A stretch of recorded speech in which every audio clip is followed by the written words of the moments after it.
Me puse a grabar. Entonces les voy a mandar algo ahí para que testeen. ¿Qué más? Cuanto a fórmulas y todo eso, obviamente pueden tener eh, las fórmulas y todo eso ahí, no tengo problema.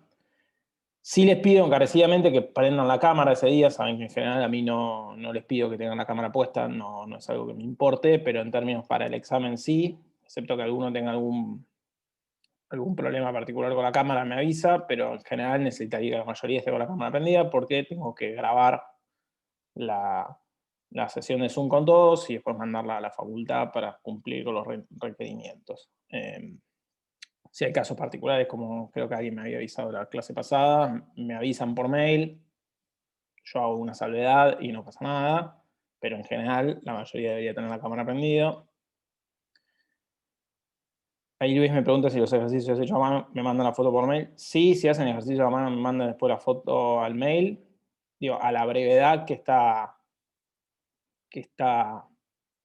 terminamos el examen. No obstante, y voy a hacer mucho énfasis en esto, es la respuesta que vale es la respuesta que está en el formulario.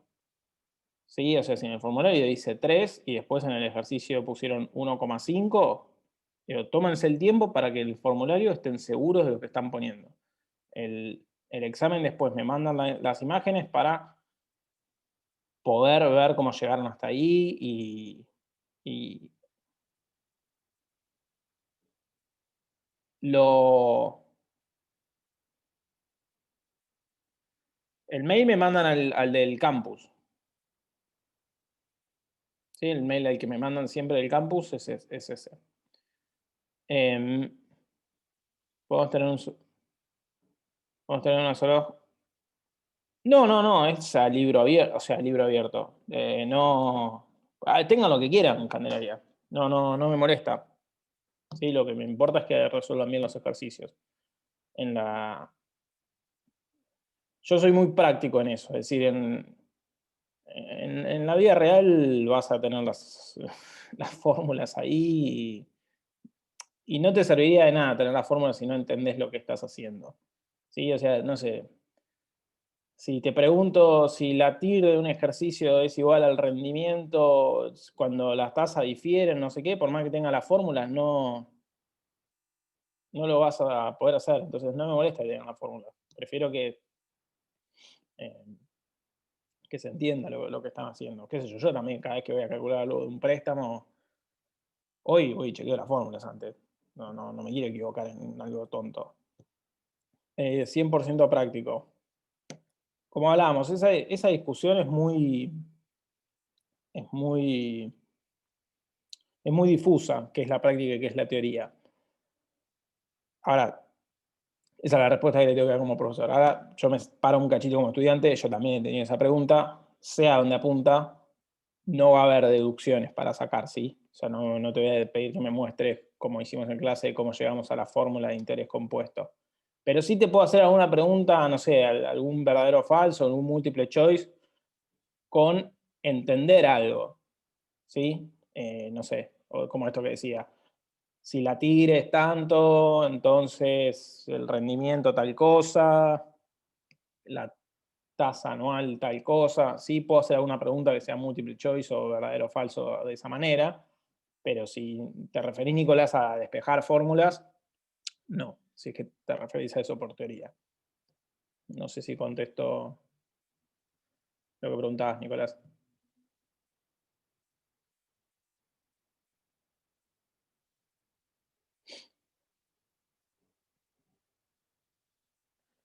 ¿Alguna pregunta más respecto al examen?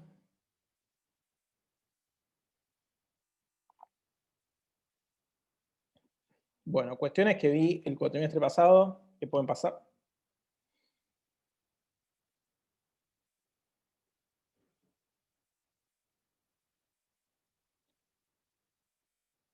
Era saber si era mayor cálculo. No, Nicolás, va a ser un mix. Mayormente van a ser cálculos, pero va a haber algunas preguntas también. Sí, preguntas, como te digo, algún verdadero o falso o o multiple choice o alguna cosa así, pero principalmente son ejercicios como la guía. Como la guía o como los que hemos ido discutiendo en clase.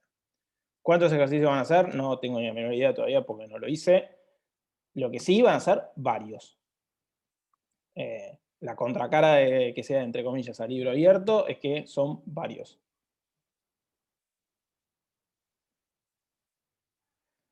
Profundidad, yo rindo de 7 a 9. Sí, yo no tengo problema, Brenda. O sea, entrá cuando puedas.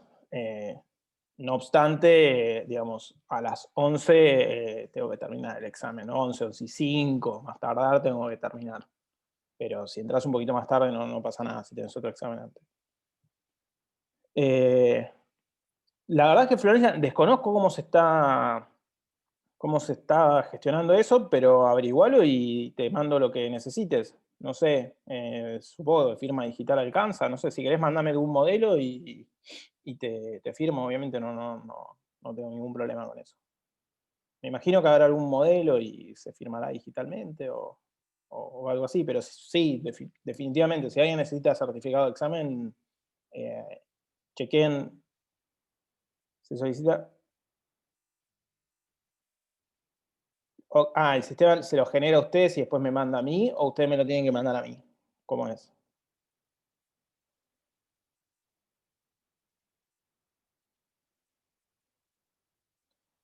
¿Lo tengo que generar yo? Ok, bueno, esperen que me voy a anotar para averiguar cómo es ese tema. Ok, ok, ok. Bueno, entonces hagamos esto. Pues imagino que lo van a necesitar antes. Bueno, los que necesiten, yo voy a chequear hoy cómo es, a ver qué datos me pide y me escriben, mándenme un mail antes del examen, no sé, tipo martes de la semana que viene, los que necesiten certificado con los datos que correspondan. Ok, así yo los genero. Bueno, ¿alguna pregunta más? Voy a estar contestando dudas en el foro, obviamente, a medida que les vayan surgiendo. Igual, en general, creo que más o menos estamos. Hemos resuelto la mayoría de los ejercicios, por no decir todos casi. Voy a ver si hago la guía de rendimiento estos días. Hoy lo veo difícil, pero tal vez mañana por ahí les puedo pasar los resultados. Y creo que con eso estaríamos en términos administrativos.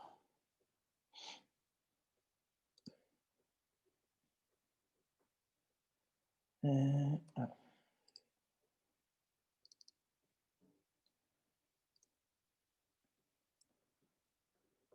Bueno, vamos a seguir con bonos.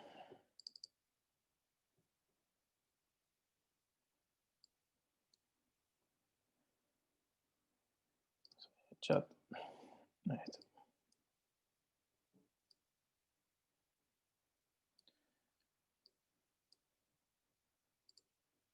Bueno, antes de seguir, esperen que voy a abrir la clase anterior que les quiero mostrar algo. Bueno, en la clase pasada habíamos visto un montón de cosas de bonos, pero quería hacer un poquito hincapié en la última que entra para el examen como guía y después puede haber algún ejercicio de bonos. ¿Sí? Algún ejercicio, pero todo siempre de las cosas que estuvimos hablando en clase. Guías serían las tres, las de interés simple, interés compuesto, equivalencia de tasas y rendimientos. ¿Ok? Más puede haber algunas preguntas de bonos.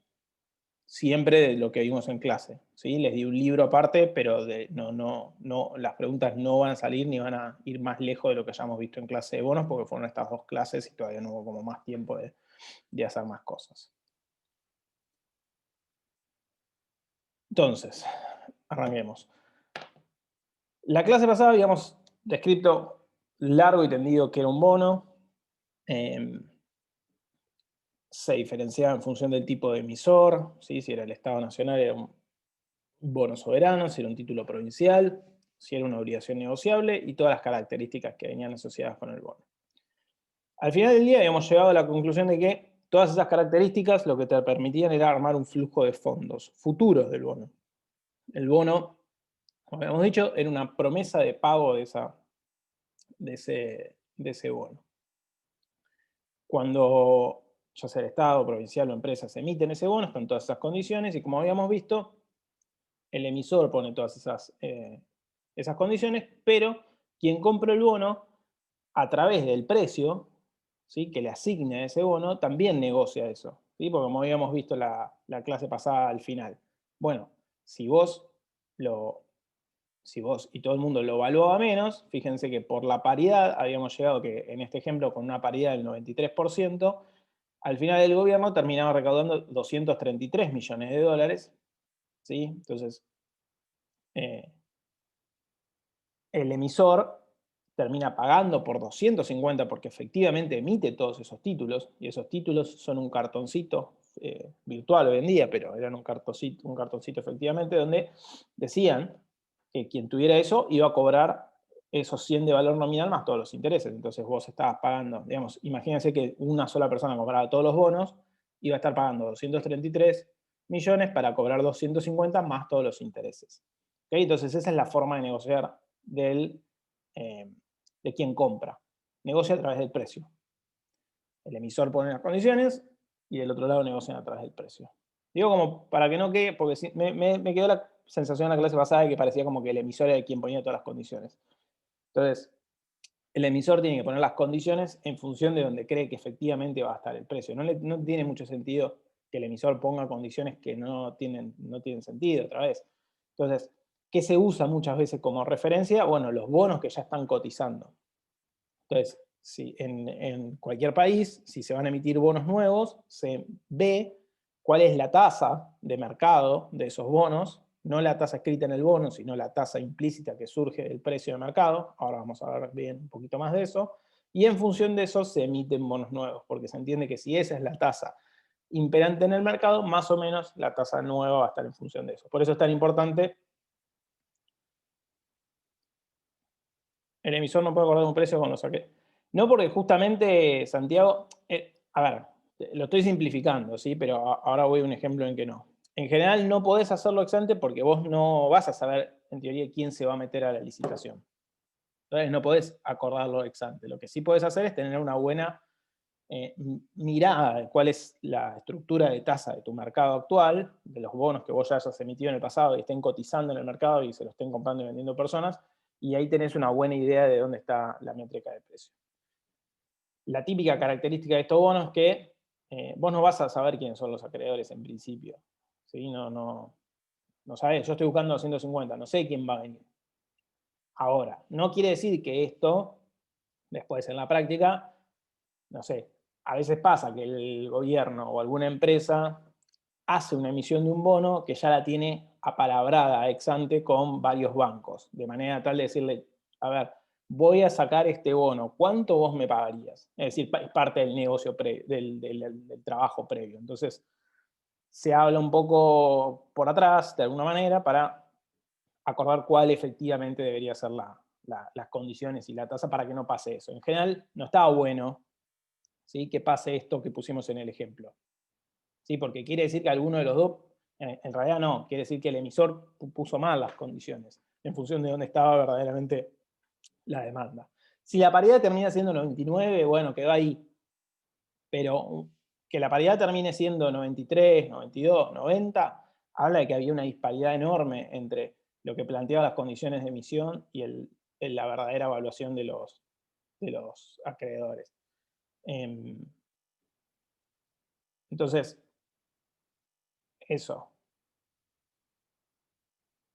Para que suceda, ¿qué cosa? Lo de que la emisión previamente está apalabrada, Santiago, o que suceda que salga 99-100 de paridad.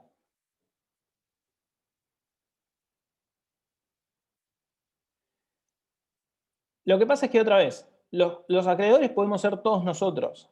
O sea, un bono es el gobierno diciendo yo busco toda esta plata. Y eso es una licitación pública. Y vos, por ejemplo, cuando el gobierno sale, en el home banking podés entrar. Y vos también podés ser un acreedor. Entonces, que se pongan de acuerdo todos los acreedores es un concepto difícil. Lo que sí se entiende es esta idea de, bueno, a ver, imagínate que vos vas a sacar un bono que va a vencer dentro de 10 años. Y también hay un bono argentino ya cotizando en el mercado que da la casualidad que vence dentro de 10 años, que tiene características muy similares. Y que ese bono rinde 8% en el mercado de TIR, como vamos a ver ahora en la clase, digamos, por ejemplo. Entonces, vos ya podés saber que más o menos todo el mundo, si ese mismo bono es similar y lo están vendiendo y comprando ahí, la demanda del tuyo debería estar 8, poquito más, poquito menos. Entonces, si vos lo colocás más o menos con condiciones similares, es muy probable que te salga una paridad del 99-100. Ahora,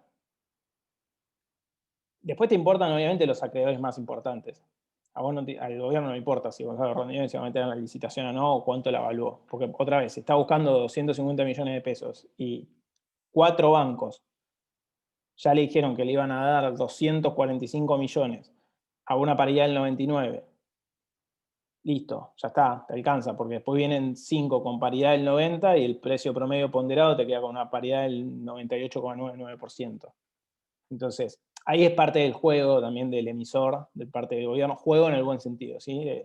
Eso es lo que hace la Secretaría de Finanzas de la Nación, por ejemplo. Dentro del Ministerio de Economía está la Secretaría de Finanzas. La Secretaría de Finanzas se encarga de armar todas las emisiones de bonos y justamente tener estas conversaciones con los distintos acreedores más importantes, con los potenciales compradores de esos bonos. Por ejemplo, ahora, justo ayer se emitió un nuevo bono que ajusta por el movimiento del dólar oficial. Entonces, era un bono muy armado específicamente para los bancos, entonces era obvio, obviamente la gente pudo participar y alguno pudo haber comprado, pero era un bono que ex ante uno ya sabía que estaba previamente acordado con los bancos a qué paridad iba a salir. Entonces, por eso también es que desde la economía se hace mucho énfasis en cuál es la tasa a la que cotizan los bonos hoy en el mercado, a la que cotizan, la del mercado secundario. ¿Por qué? Porque esa es una gran indicación a cuánto vos podrías tomar deuda nueva. Mientras más alta sea esa tasa, peor es porque más tenés que pagar de impuestos, digamos, de intereses de flujo futuro si quisieras emitir. ¿Okay? Entonces, por eso de ahí viene todo ese nexo en precios de mercado, cotizaciones de bonos. Bueno, pero entonces, como ven, me puedo ir por las ramas y hablar de esto un montón. Lo que sí quería resaltar era una cosa más que nos habíamos quedado la clase pasada, que era, entonces, armamos el flujo de fondos del bono.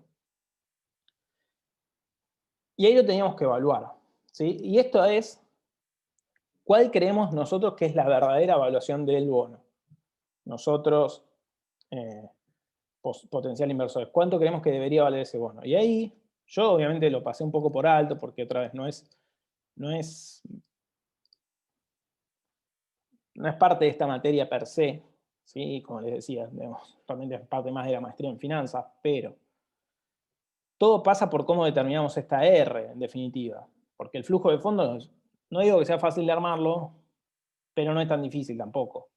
Pero, ¿cómo armo yo esa R que refleje todo el riesgo del bono, todas cuestiones potenciales? El riesgo en el sentido de que me lo paguen efectivamente. Yo tengo que, no es lo mismo si les presto al gobierno de Suecia que si le presto al gobierno argentino, que en los últimos 20 años hizo 2 reestructuraciones de deuda y en los últimos 30, 3. Entonces, ¿cómo armo y cómo formo yo esa R? Es lo que va a determinar también el precio del bono. Cómo la armo yo y cómo la arman todos. Entonces, eso es importante porque esa R es como si fuera el verdadero valor del bono. El que yo le asigno, lo que efectivamente vale ponderado por el riesgo. ¿Ok? Eso cuando hablamos de emisión primaria. Eso es muy difícil de hacer. Si yo le digo a ustedes, evalúen un bono, es difícil de hacer. Realmente armar una buena tasa de R que refleje todos los riesgos, que es muy difícil de hacer. Entonces, lo que sí es mucho más fácil de hacer, lo cual no quiere decir tampoco que sea sencillo, pero que sí es mucho más fácil, es lo que vamos a ver un poco hoy. Una vez que los bonos ya están cotizando en el mercado, tienen un precio. Entonces, si ese precio ya está dado, es decir, que surge de la oferta y la demanda, y del análisis que hagan un montón de personas y bla, bla, bla, pero el precio está. Y están los flujos de fondos. Entonces, si yo tengo el precio que debería pagar por acceder a todos estos flujos de fondos prometidos, entonces lo que puedo sacar es justamente qué cosa. ¿Qué se les ocurre que puedo sacar con eso?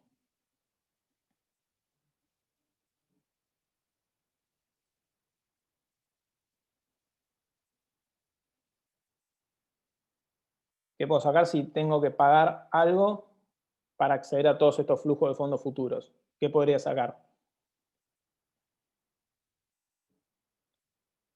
La tasa a la que están descontados, sí, pero ¿cómo se llama eso? La TIR, exacto. La TIR, ¿no? Yo tengo el precio del bono hoy, voy a la bolsa, al mercado secundario, y me dice que vale 80 dólares de valor nominal. Entonces, yo pago 80 dólares y soy dueño de qué? Del flujo a los 6 meses que me paga interés, a los 12 que me paga interés, a los 18 y así sucesivamente. Entonces puedo armar efectivamente el flujo de fondo que tenga en el momento 0 menos 80, en el momento 1, si está en semestres, en el momento 1 los intereses, en el momento 2 y así sucesivamente. Y puedo sacar la TIR de eso, ¿no? O sea, puedo sacar cuál es el rendimiento implícito de ese bono. Rendimiento entre comillas, porque como ya venimos hablando, el rendimiento de ese bono va a ser efectivamente la TIR siempre y cuando, ¿qué cosa? Los intereses del medio yo los reinvierta a la tasa de la TIR. ¿Ok? TIR, ¿se acuerdan? Se llama tasa interna de retorno. Es la tasa interna de retorno entre el pago de precio de mercado de este bono y todos estos cupones que tengo en el futuro. Eso es mucho más fácil de hacer. Pero el precio ya está, yo puedo ir a entrar a la página de la bolsa y sacarlo. A diferencia de la verdadera evaluación del bono. Esa es mucho más difícil de hacer. Pero bueno, son dos instancias distintas. Por eso hablamos tanto la clase pasada entre la emisión primaria y la cotización secundaria. La cotización secundaria ya está el bono ahí dando vuelta y son personas, demandantes y oferentes comprando y vendiendo. Entonces, de ese precio, yo lo puedo agarrar, sacar los flujos armar el flujo de fondos y sacar la TIR. Y ahí ya tengo también una tasa de referencia, que es lo que vamos a hacer ahora. Entonces son dos momentos distintos que quiero que tengan bien claros, de no confundírselos. Uno es la evaluación del bono, lo que yo creo que verdaderamente vale, y otra es lo que surge de mercado. Porque cuando surge de mercado esa oferta y demanda, bueno, ahí hay un montón de factores más dando vuelta. El bono puede bajar porque hay más riesgo de que el gobierno no pague, puede subir porque hay más confianza en el gobierno, lo que sea. ¿Sí? Entonces, el precio ahí ya refleja un montón de información dando vuelta. Después yo tengo que hacer un análisis con eso, que es un análisis distinto al de cuánto debería valer. Pero eso es lo que vamos a intentar hacer hoy. ¿Estamos hasta ahí? ¿Alguna duda con eso? ¿Con esa diferencia?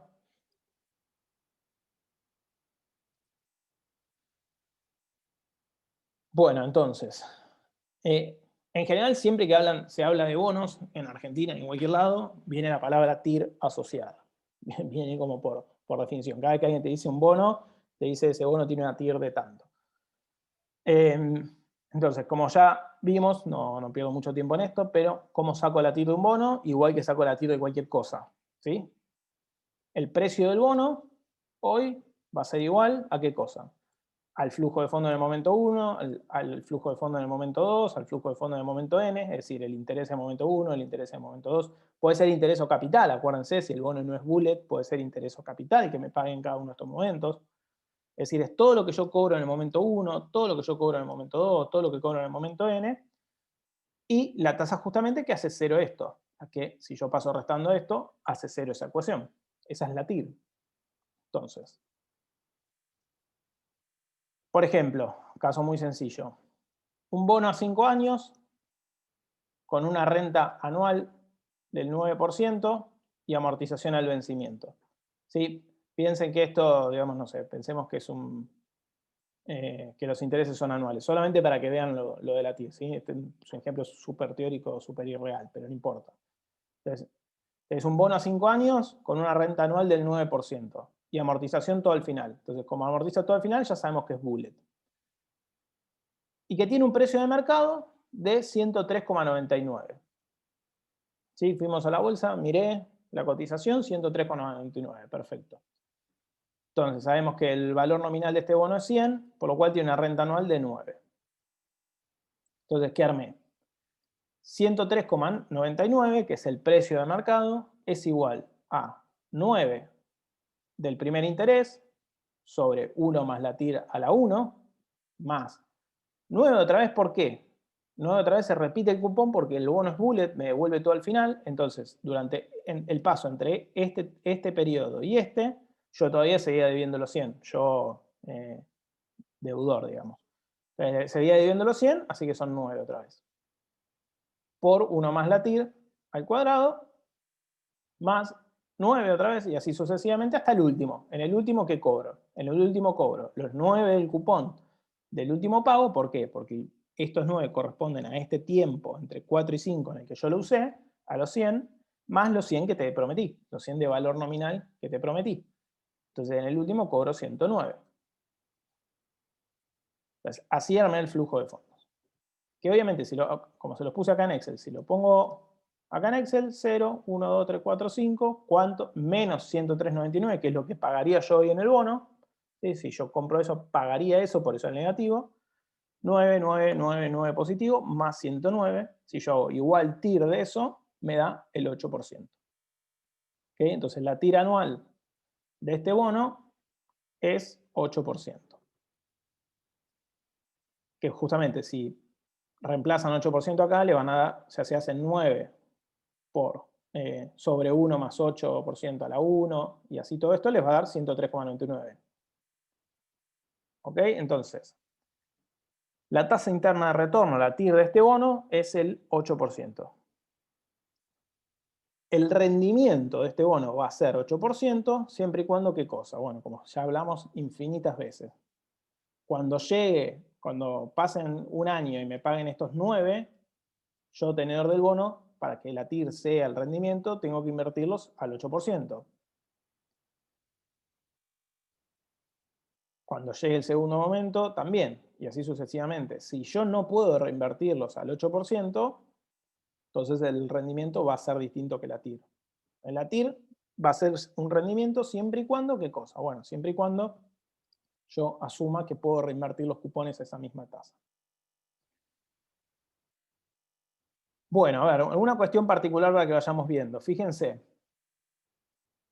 si el precio del bono está por encima del valor nominal, como es este caso, es decir, el valor nominal es 100 y el precio de mercado está por encima del valor nominal,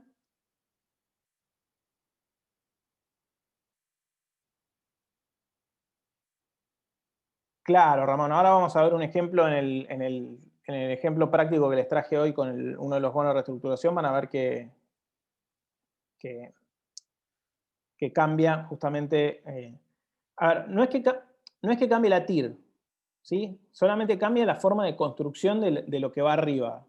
¿Sí, Ramón? Por eso es importante que ustedes lean las condiciones del bono y eso les da la indicación de cómo arman lo de arriba. La TIR de abajo simplemente resuelve la ecuación que iguala esto con esto. Es decir, la propia TIR no cambia. Lo que te va a cambiar es el flujo de fondo. Y obviamente, ustedes pueden jugar con esto. Pero imagínense que si este bono, en vez de devolverte 100 acá, te devuelve 50 acá y 50 acá, va a ser una TIR distinta. ¿Por qué? Porque vos estás cobrando antes acá más plata. ¿Ok? Entonces, cómo juega eso a lo largo del tiempo también se ve reflejado en la TIR. Entonces, lo más importante, al final del día, también es armar bien el flujo de fondo, porque después el resto es poner igual TIR, ¿sí? Y hacer un análisis de eso. Entonces, uno tiene que tener bien en cuenta cómo fueron las amortizaciones del bono para armar este flujo de fondos. Hoy vamos a ver un caso con amortizaciones, que es un poquito más complejo. Entonces, pero sí quiero que miren algo. Fíjense cuánto era el cupón de este bono. El cupón de este bono es 9%. ¿Sí? Eso es lo que está escrito en el bono. Con eso armamos este flujo de fondo.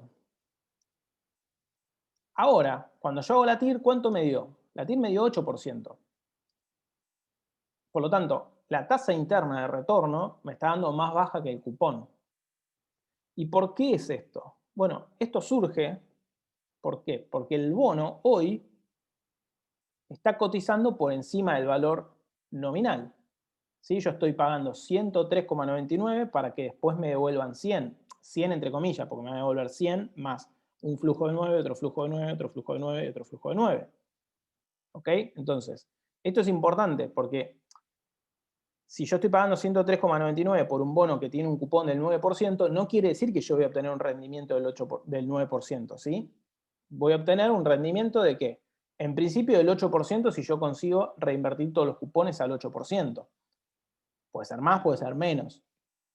Pero no necesariamente si yo compro un bono en el mercado secundario, ¿sí? Si yo compro un bono en el mercado secundario, que lo estoy pagando 103, no necesariamente mi rendimiento está atado a esto. Esto simplemente arriba lo que hace es ponerme este flujo de fondos, pero el rendimiento real va a estar más atado a la TIR y a, a las reinversiones que yo haga de los flujos intermedios. ¿Ok? Entonces, por definición, cuando el precio de mercado es superior al valor nominal, la TIR es menor que la de los cupones. Esto lo pueden probar después ustedes, pueden jugar con el Excel y cambien el precio de este mercado. Miren esto, por ejemplo. Creo que acá lo hice. Si el precio en vez de ser 103,99 fuera 91, ¿sí? Por abajo del valor nominal, la TIR cambia a 11,1%. ¿Ok? Entonces, cayó el precio del bono, subió la TIR. Esta relación no se la tienen que olvidar nunca más.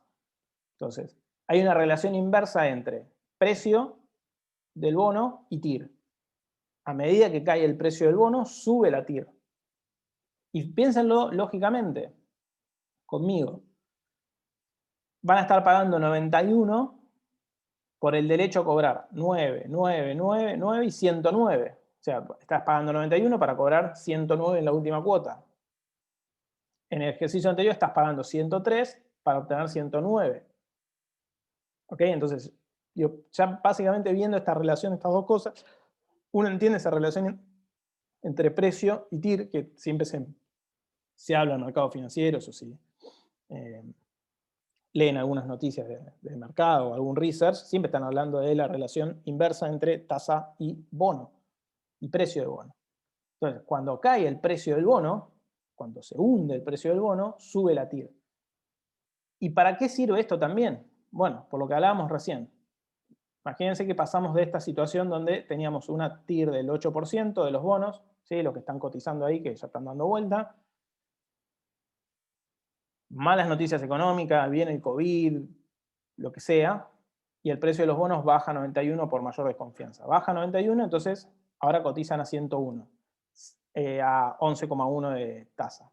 Si el gobierno tiene que emitir nuevos bonos para tomar deuda, para financiar gastos, para lo que sea, ahora la tasa de referencia es 11,1, más o menos, ¿sí? Contra 8%. Entonces, el gobierno, por la caída de los precios de los bonos, tendría que estar pagando más intereses de nuevos bonos si tuviera que emitir, porque otra vez, como hablábamos al principio, esta es la mejor referencia que tiene de cuál es la tasa que más o menos deberían tener los bonos. Este en particular sería un bono a 5 años, el que estamos viendo acá. 1, 2, 3, 4, 5. No es per se así, porque en realidad tengo que ver dónde están las amortizaciones, y eso se llama duration, que lo vamos a ver a partir de la semana que viene, no, la otra. Pero, entonces quería que tengan claro eso. Fíjense acá también lo mismo. El precio cayó a 91, entonces está por debajo del valor nominal, y la tasa interna de retorno está por encima del valor del cupón. El cupón era 9 y ahora la tasa interna de retorno es 11,1, lo cual es perfectamente lógico con la idea de que el precio de mercado está por abajo del valor nominal. Entonces, ¿qué quiero que nos quedemos de acá? Bueno, relación inversa entre precio y TIR. A medida que sube el precio, baja la TIR. A medida que baja el precio, sube la TIR. Acá les dejé un grafiquito de cómo se mueve entre distintos niveles para este bono, digamos. ¿Sí? A medida que cae el precio, cada uno corresponde con distintos niveles. Es decir, fui recalculando cuál sería la TIR de este mismo bono con distintos niveles de precio. ¿Cuánto sería el 100? Obviamente al 100, ¿sí? Si yo pongo 100 acá, a ver si lo dice acá. No sé si si yo pongo 100 en el precio, la TIR va a ser exactamente igual al cupón. ¿Se entendió hasta acá? ¿Alguna duda? Ahora vamos a pasar a un ejemplo.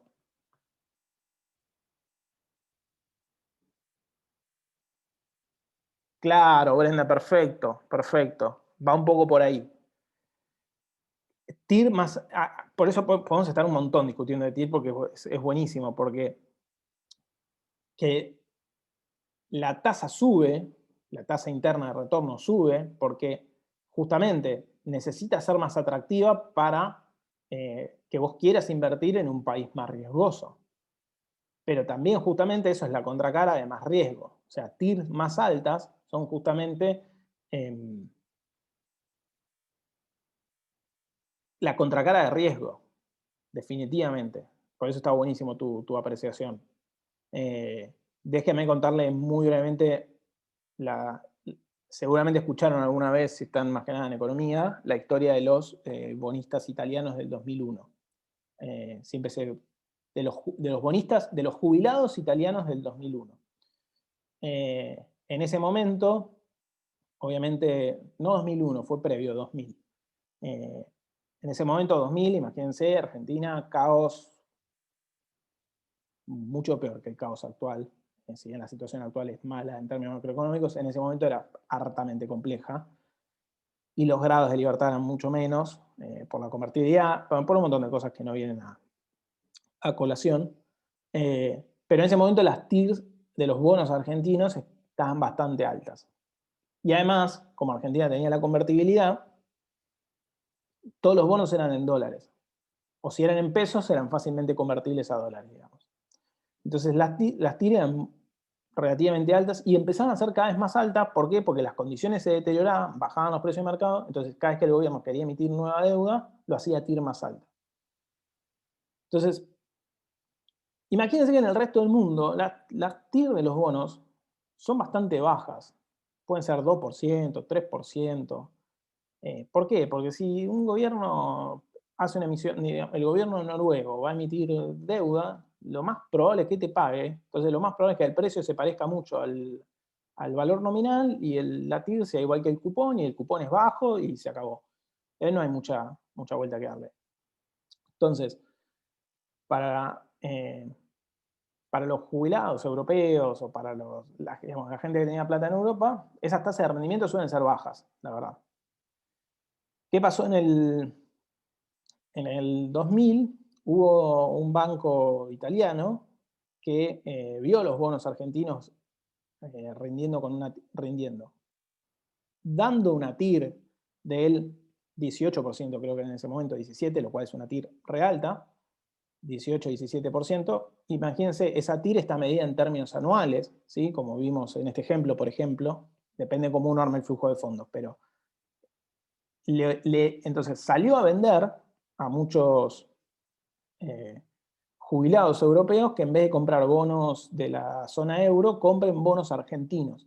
¿Por qué? Porque esos bonos argentinos le prometían un rendimiento del 18% anual. Imagínense, por un jubilado tenía, no sé, en Europa se había juntado 100.000 euros en toda su vida y decía, si la TIR es del 18, entonces dentro de un año voy a tener 18.000 euros más. Pues ya sabemos, eso no es así. ¿Sí? Porque la TIR no es medida de rendimiento. Pero este banco salió a venderlo como si fuera medida de rendimiento. Entonces, claro, ¿qué pasó? La TIR alta, como está diciendo Brenda, creo que es Brenda, ¿no? Solo dice Brenda. Es también una medida de riesgo. Entonces, en algún momento fue como. En algún momento te tenés que preguntar si una tasa tan alta en realidad no refleja muchísimo riesgo y mucho riesgo de repago y que no te lo van a pagar. ¿Qué terminó pasando? Bueno, realmente muchos jubilados europeos terminaron comprando bonos, principalmente jubilados italianos, y por eso después se armó toda esa historia de los jubilados italianos, entre el 2000 y mediados del 2000, durante el año del 2000. Obviamente, fin del 2001, Argentina anuncia el cese de su deuda, del pago de esos bonos. O sea, en realidad cuando uno defaultea su deuda, lo que dice es que no va a pagar estos bonos. Y bueno, los jubilados italianos no cobran, y eso conllevó un juicio largo, porque obviamente los bonistas italianos, los jubilados, hicieron juicio a Argentina por no pagar, pero ahí se mete también toda la discusión de cómo uno, en ese caso en particular, en realidad, si bien obviamente Argentina por no pagar tiene su cuota, el banco italiano que salió a vender TIR como rendimiento y salir a vender una TIR tan alta sin especificar todos los riesgos, eso fue un problema. Entonces, por eso es importante, y me vino bárbaro lo que comentaba Brenda, porque los niveles de TIR también hablan mucho de la medida de riesgo que se observa de ese país. Me fui por las ramas, pero me parece que estaba buena la historia. ¿Alguna pregunta más? Si no, seguimos avanzando, que quiero hacer un ejemplo con un bono nuevo argentino.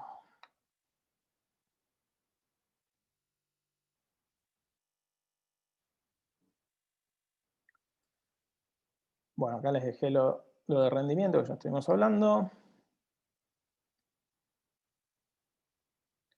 Entonces, bueno, ventajas y desventajas de la TIR. ¿Por qué usamos la TIR? Usamos la TIR porque, como les decía al principio de la clase, es mucho más fácil. Hay un precio de mercado, lo puedo ir a buscar. Todos los bonos tienen un precio. Si se operaron ese día, tienen un precio. Entonces, puedo ir a buscarlo. Entonces, es fácil. Entonces, la ventaja es que también tienen en cuenta todas las fuentes de rendimiento. ¿Sí? Yo armo el flujo de fondo del bono. Armo el flujo de fondo, dónde cobro intereses, dónde cobro capital, voy sumando, armo, descuento y saco la TIR. Ahora, la desventaja es que se basa en el supuesto de que si yo pienso TIR como rendimiento, ¿sí? Si yo pienso TIR como rendimiento, se basa en el supuesto de que los cupones, todo lo que cobré en el medio, lo reinvierto a la tasa, eso ya lo venimos discutiendo, y además, si yo a alguien le digo, la TIR de este bono es tanto y se lo vendo como rendimiento, también estoy asumiendo que esa persona tendría el bono hasta el final, es decir, hasta que vence. ¿Sí? Fíjense esto. Si vos estás diciéndole a alguien, la TIR de este bono es 8%, y esa persona realmente reinvierte los cupones, también le estás asumiendo que ese bono lo compró hoy y se lo guardó 5 años en su cartera, es decir, que no lo vendió en ningún momento. Para poder decir que la TIR es rendimiento. Se basa en esos dos supuestos, ¿sí? En que quien tiene el bono consigue reinvertir a la tasa de la TIR y que además lo tiene hasta el final. Entonces, también es un poquito más restrictiva por eso, que no quiere decir que no se use muchísimo. Y de hecho, otra vez, siempre que alguien habla de bono, viene atada a la TIR. Es decir, bueno, tal bono argentino tiene una TIR de tanto. Ok, a ver, listo. ¿Cómo compara eso con otro país? Genial. Yo les insisto mucho a ustedes que en realidad el cuidado que uno tiene que tener es no confundir TIR con rendimiento. Porque cuando uno confunde TIR con rendimiento, en realidad que le está pifiando es uno. No es que le está pifiando, sino que tiene que tener en cuenta estos dos supuestos que hace. Normalmente, cuando se habla mucho de TIR, la gente lo asocia directamente con el rendimiento. Entonces ahí es donde yo les hincho a ustedes, bueno, ojo, sirve mucho la TIR, pero sirve si se usa con cuidado.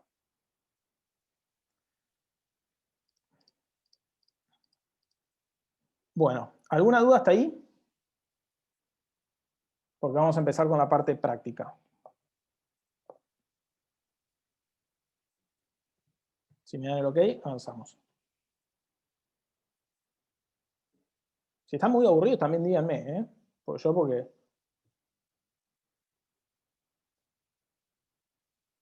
Claro, Mateo. Ese, ese es lo que pusiste entre paréntesis, es todo el chiste de esto. Mateo me dice, una forma de reinvertir a la misma tasa de la TIR es utilizando el mismo instrumento. Sí. Ponele que pasa un año en este bono. Ponele que pasa un año, te dan esos 9. Una de las alternativas es que vos reinviertas en el mismo bono. Pero para eso tendrías que esperar que ese bono, cuando pasó un año, todavía siga valiendo 103,99, que es lo que Mateo me pone entre paréntesis. Me dice, bueno, siempre y cuando se mantenga el mismo nivel de precio. Claro, porque si el precio cambió, ya la cosa cambia. Normalmente, los analistas financieros te hablan de que vos reinviertas después al mismo bono. No obstante, lo más probable es que el precio de ese bono cambie. Sobre todo en países emergentes. Igual en países desarrollados también. Lo que pasa es que en países desarrollados el movimiento del bono es mucho más chico, entonces vos podrías pensar en una reinversión. Por eso yo casi que en general hablo de una cosa es finanzas en países desarrollados y otra cosa es finanzas en países en desarrollo, como Argentina, Brasil, Perú en gran parte. Chile no hablo tanto porque el mercado financiero de Chile es un poco más profundo, entonces lo que quiero decir con esto es, si el bono en Noruega se mueve muy poco, entonces el supuesto que vos vas a poder reinvertir en el mismo bono a un precio similar no es tan grave. La verdad que suponer eso en un país donde los bonos se mueven muy poco no es grave. O sea, si la TIR en un bono noruego da el 4% y el bono cotizaba 102, lo más probable es que cuando cobres el cupón esté 102 o 102,2 o 101,8. Es lo más probable. Entonces, hacer ese supuesto no es tan jodido. Ahora, hacer ese supuesto en Argentina no tiene sentido. No tiene sentido. ¿Por qué? Porque hoy el bono está a 90 y mañana está 34. O hoy está 34 y después está 75. Entonces, es muy difícil hacer ese supuesto acá. El supuesto de que uno va a poder reinvertir en el mismo instrumento a un precio similar. Que no quiere decir que el análisis de TIR no sirva, otra vez. Lo que sí tengo mucho en cono particular con eso es la confusión generalizada de que TIR es rendimiento. TIR es una indicación de, otra vez, lo que hablábamos, de cuál es la tasa implícita de ese flujo de fondos en función del precio actual de mercado. Y además, es mucho más difícil. Imagínense que les da una, como la de recién, una TIR del 11%. TIR más altas también implica que uno después tenga que ir a buscar instrumentos que rindan un montón. No los conseguís. Y además, si la TIR es muy alta, quiere decir que la economía en general estaba mal en ese momento. O había riesgos en esa economía. Si después la cosa mejora, que lo que uno espera, que los ciclos económicos mejoren, porque estos bonos suelen ser largos, lo más probable es que después las tasas bajen. Si una economía tampoco puede estar tantos años con TIRs tan altas. Entonces se hace más difícil el supuesto. O sea, a medida que la TIR es más alta, también es más difícil el supuesto de reinversión. Más desafiante, porque después uno... Y después también uno tiene que evaluar si, bueno, pará, yo estoy comprando este bono con una TIR del 15. Los cupones después por ahí no los reinvierto al 15 porque reinvertir al 15 sería mucho riesgo. Entonces por ahí la verdad que prefiero, bueno, está bien, me compro este bono riesgoso con una TIR del 15 y los cupones después los reinvierto en bonos del Tesoro de Estados Unidos, por ejemplo, que tiene una tasa mucho más baja. Pero entre lo que gano de este más la tasa de reinversión de aquellos cupones, por ahí termino quedando en una tasa promedio del 10%. No es la de la TIR, pero es mucho más alta que haber invertido en la del bono americano. Y de esa manera diversifico un poco de riesgo. Bueno, está bien, venimos bien. Una horita, me queda una hora para el ejemplo. Entonces, ¿qué vamos a hacer? Vamos a hacer un caso práctico. Como ya me escucharon hablar y como imagino que...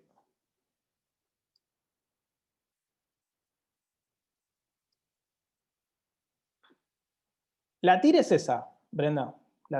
Por eso no quiero que se mareen con cosas técnicas de bono. Acordate lo que cuando veíamos TIR las clases anteriores en rendimientos implícitos. Una cosa era la TIR de ese flujo de fondos, ¿sí? Y otra cosa era el rendimiento. TIR coincidía con rendimiento si vos reinvertías lo que hayas cobrado en el medio a la tasa de la TIR. Pero como bien dijimos en un montón de veces, y tienen ejercicios en la guía, si vos reinvertís otra tasa, el rendimiento final va a ser distinto. ¿Sí? La TIR de un bono no va a cambiar por lo que vos lo hagas con la reinversión. La TIR te dice eso. Lo que va a cambiar, efectivamente, si vos no reinvertís, es el rendimiento final. Imagínate que vos esos 9 que cobramos en el bono lo guardás en tu... Como el mismo ejemplo que yo usaba para todas las clases. Esos 9 los agarro, los saco de la caja del banco que me los pagó y lo pongo en una caja en mi casa. Los segundos 9 también. Entonces, ¿cuánto voy a tener para sacar el rendimiento final? ¿Cómo hago? Veo cuánta plata tengo al final. Si yo no reinvertí, ¿cuánto voy a tener al final? 9 más 9 más 9 más 9 más 9. Más los 100 que me pagó. ¿Ok? Entonces, el rendimiento final va a ser la suma de todo eso. La TIR va a ser siempre la misma. Porque vos la TIR la calculás hoy. Calculo hoy con 9 más 9 más 9 y el precio, la TIR que surge implícita. Perfecto. Ahora, rendimiento va a ser lo que yo haga con este 9, con lo que haga con este 9, con lo que haga este 9. Si no hago nada, la TIR no va a haber cambiado. Pero el rendimiento va a ser mucho más bajo porque no hiciste nada. Ahí es donde está lo que quiero que ustedes terminen de entender. Que la TIR te puede haber dicho, que la TIR, hablando de lo que me decía Brenda, la TIR te puede haber dicho que era 10%, pero si vos no hiciste nada, el rendimiento final va a ser mucho menos, porque no hiciste nada. ¿Sí? Exacto, Rafael, exacto. La TIR entonces sería como una guía de rendimiento. Exacto. Entonces, la TIR es una guía. Es una guía de rendimiento, es una noción de rendimiento, una noción, pero no confundir sí o sí con rendimiento, porque para que sea sí o sí rendimiento, tengo que yo como inversor en el medio hacer algo con esos cupones y con esos pagos intermedios. Los tengo que reinvertir y para que efectivamente la TIR sea rendimiento, tengo que haberlos reinvertido a la tasa de la TIR. Por eso yo siempre les juego con, sitúense en el problema, listo. Ustedes compran un bono hoy a 5 años, pagaron esos 103,99. Se fueron de su cartera a 103 y le aparece un bono. Pasa un año, viene el gobierno y te dice, tomá, Rafael, acá tenés 9. Vos agarrás 9 y decís, ahora tengo que hacer algo con esto. Tenés que esos 9 agarrar y reinvertirlos en otra cosa. Pero para que, si vos querías esa TIR como rendimiento, tendrías que reinvertirlo a la tasa de la TIR, en algún producto que te dé ese 9%. Como bien me decía Mateo hace un rato, bueno, puede también volver a ser el mismo bono. Pero para que ese bono te rinda lo mismo, tiene que estar valiendo lo mismo que cuando lo compraste, que eso es muy difícil en Argentina. O tendrás que ir a buscarte otro instrumento que rinda lo que te decía la TIR. O podés decir, invertir algo con mucho menos riesgo. Pero digo, la decisión del inversor periodo a periodo es lo que afecta al rendimiento final y no lo que te dijo la TIR inicial. Pero bueno, la TIR inicial es una guía también de justamente riesgo y eh, rendimiento potencial. Igual entiendo que es complejo todo esto, ¿sí? Ahí suele haber muchas dudas con TIR, rendimiento.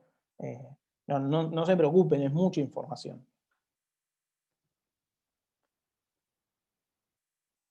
¿Se entendió, Brenda, lo que decía respecto a la reinversión? La TIR va a ser la misma. Lo que va a cambiar es el rendimiento final. Porque al final del día, ¿qué le importa al inversor? Al inversor le importa el rendimiento. Por eso yo quiero que ustedes estén despiertos con esto. En el mercado financiero es muy fácil confundir, la gente confunde muy fácil TIR con rendimiento. Y en general los que se dedican a vender, a vender bonos, eh, usan eso también, esa especie de confusión a propósito. ¿Por qué? Porque te dicen, no, este bono tiene una TIR del 10. ¿Por qué? Porque vos después te vas a tener que encargar qué hacer con esos cupones en el medio. Pero para el que vende, que se dedica a dar consejos de inversión y no sé qué, prefiere tomar ventaja de esa confusión. ¿Por qué? Porque le ayuda a vender.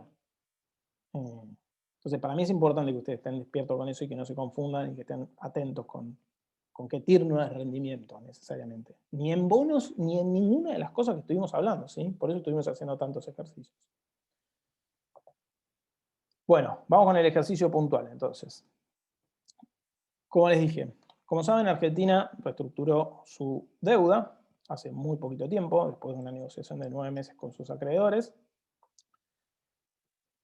¿Por qué fue tan compleja esa renegociación? Porque, bueno, como fuimos hablando entre la clase pasada y la de hoy, hay muchas emisiones de bonos. Entonces, como hay muchas emisiones de bonos, si bien en Argentina hasta el 2015 no hubo tantas, pero hubo, ¿sí? A pesar de que por ahí a veces está esa idea de que no hubo, hubo.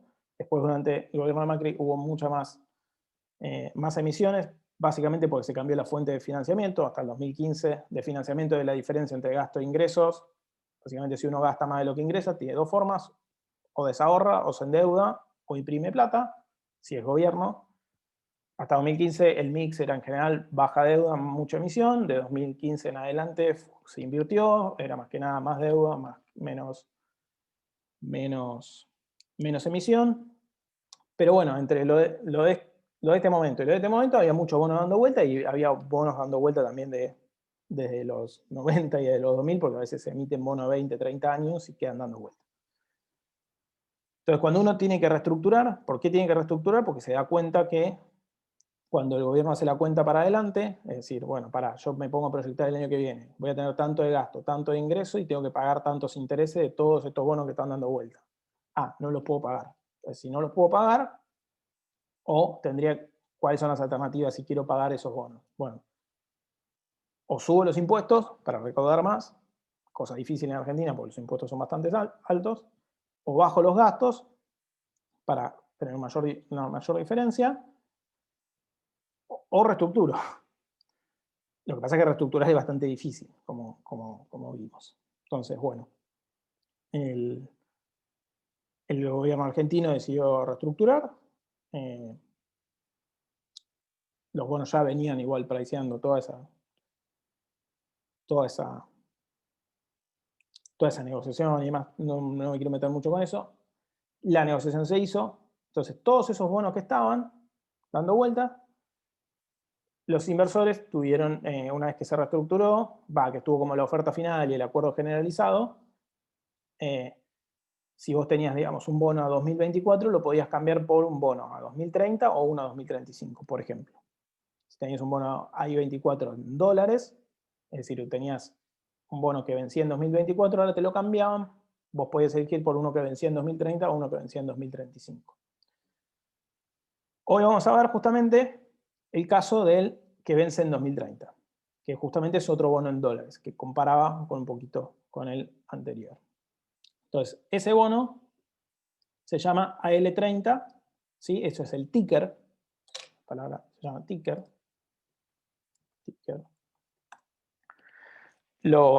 Las acciones, bonos y demás cositas que están dando vuelta en el mercado financiero, cuando cotizan en el mercado lo hacen con algún nombre particular, ¿sí? Con alguna abreviación del nombre. Por ejemplo, no sé, las acciones de Coca-Cola tienen el símbolo KO, las de Apple tienen APL, esos son los tickers, y después los bonos también tienen su nombre particular. Por ejemplo, el bono anterior a este, que vencía en 2024, tenía un ticker llamado AI24, AY24, y este se llama AL30D. ¿Por qué la D al final? Porque eso marca que está en dólares. Es decir, la moneda en la que está operado y la moneda en la que te va a pagar es dólares. Después está el AL30 sin la D, que es un bono en pesos. Hoy no vamos a mirar eso. Hoy solamente vamos a mirar el de dólar porque quita un montón de problemas. Bueno, ¿ok? ¿Se entendió eso? ¿De dónde salió este bono y por qué lo estamos hablando? Entonces, lo primero que vamos a hacer es, tenemos que ver la información de este bono para armar el flujo de fondos. ¿Sí? Lo que vamos a intentar hacer ahora es calcular nosotros la TIR de este bono del AL30D. Como van a ver, este es un bono complejo. En Argentina hacemos las cosas muy complejas. No es un bono bullet, ni es un bono... ni es ninguno de los dos sistemas particulares que vimos. Pero me parece interesante que veamos el caso real, ¿sí? Pues siempre lo simplificamos teóricamente y después uno va a la realidad y la cosa cambia. Entonces, présteme atención la siguiente hora. No va a ser tan fácil, pero va a estar bueno. Entonces, ¿qué tenemos que armar? Vamos a completar de alguna manera el siguiente Excel. Cupón. Eso no se preocupe mucho, no tiene mucho sentido. La fecha en que cobro cada uno de los cupones. El valor residual del bono. ¿Por qué? Porque acuérdense que los intereses se calculan sobre el valor residual. ¿Cuándo paga amortización este bono?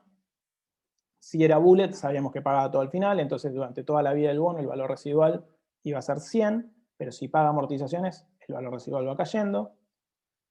Intereses puestos en plata y flujo. ¿A qué me refiero por flujo? Bueno, porque si en alguna cuota también te pagó amortización, lo que te paga de flujo es la suma de amortización más intereses. Si no, solo intereses. ¿Se entendió esta columna? Estas columnas que estoy poniendo en cada una. Ahora lo vamos a empezar a resolver entre todos. ¿Alguna duda antes que arranque?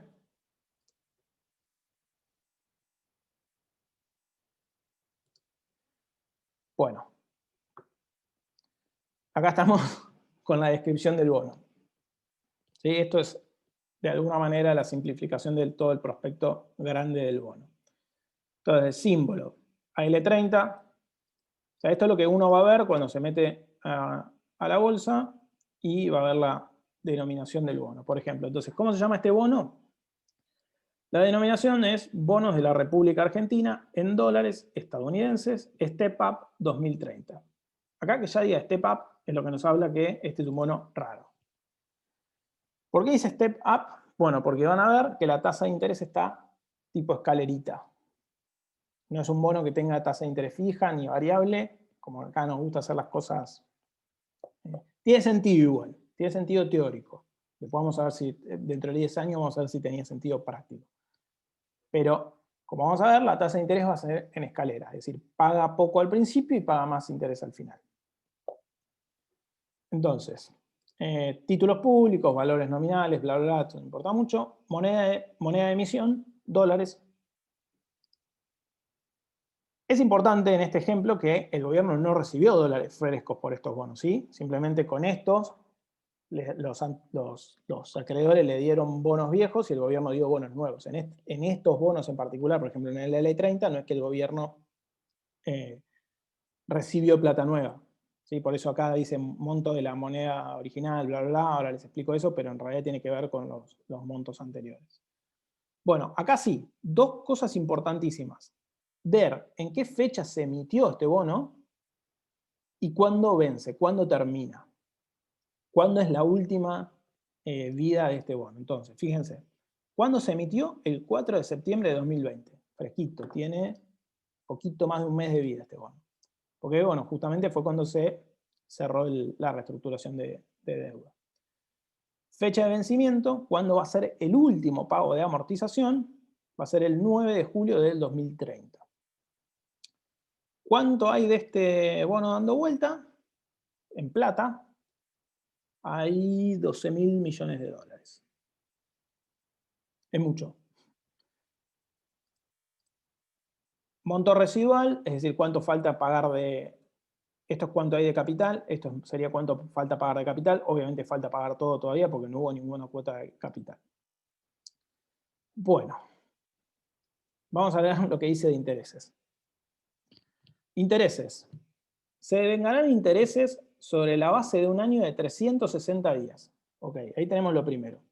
Año 360. Por lo cual, todos los cálculos que sean relativos a este bono se van a hacer con año 360 y no 365.